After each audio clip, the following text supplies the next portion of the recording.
भाभी को 100% कैसे बताएं? प्रस्तावना। कहानी की शुरुआत होती है एक छोटे से गांव में, जहां संयुक्त परिवार का रहन सहन था। परिवार में भाभी और उनके देवर के बीच रिश्ता स्नेह और मस्ती से भरा हुआ था।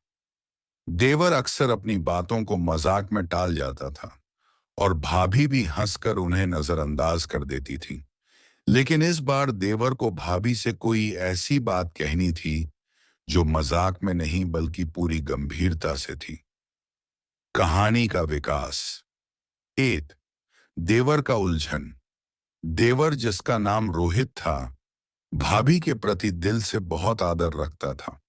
लेकिन एक दिन घर की जिम्मेदारियों और बढ़ती परेशानियों के बीच उसे भाभी को कुछ ऐसा बताना पड़ा जिसे वह 100% गंभीरता से लेना चाह रहा था।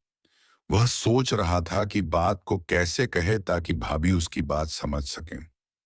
2. सही समय और माहौल। रोहित ने सोचा कि सही समय और माहौल बनाना जरूरी है। उसने तय किया कि वह भाभी से तब बात करेगा जब वे अकेले हों और कोई बीच में बाधा न डाले।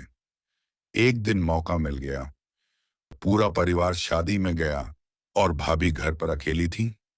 3. भाभी को मनाना। रोहित ने चाय बनाकर भाभी को दी और सीधे मुद्दे पर आने के बजाय पहले उनके दिन भर की बातें सुनी। फिर धीरे धीरे उसने अपनी बात रखनी शुरू की। भाभी, मैं आपसे एक बात कहना चाहता हूं और चाहता हूं कि आप इसे 100% गंभीरता से लें। भाभी ने मुस्कुराते हुए कहा, अरे रोहित, तुम्हारी बातों को 50% भी नहीं लेते, 100% कैसे लेंगे? नहीं भाभी, मजाक छोड़िए, इस बार मैं दिल से कह रहा हूं। कहानी का मोड़। 1. बात का खुलासा। रोहित ने भाभी को बताया कि परिवार की आर्थिक स्थिति के बारे में वह चिंतित है। उसने कहा कि उन्हें मिलकर कुछ कदम उठाने चाहिए ताकि परिवार को बेहतर जीवन दिया जा सके। भाभी, मुझे पता है कि आप सबका बहुत ध्यान रखती हैं, लेकिन हमें मिलकर घर की बचत और जिम्मेदारियों को बांटना होगा।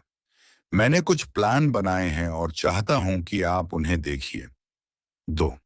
भाभी की प्रतिक्रिया। भाभी, जो हमेशा हंसती रहती थी, पहली बार रोहित को गंभीरता से सुनने लगी।